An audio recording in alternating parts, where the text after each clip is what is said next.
lilimkamata mtu aitwaye Edward Emmanuel Kumalija, ana miaka 38,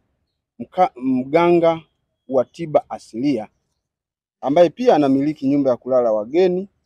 maeneo ya hapo ya Mongoro, wilaya Ilemela, mkoa wa Mwanza. Bwana huyu alikamatwa kwa tuhuma za kujipatia fedha kwa njia ya udanganyifu kiasi cha shilingi milioni 12,400,070 kutoka kwa Edward Mahelo Bihemo mwenye umri wa miaka 43, ambaye ni mwalimu wa shule ya sekondari iitwayo Nyakabungo, ambaye yuko mtaa wa Nyamanoro, kata ya Nyamanoro,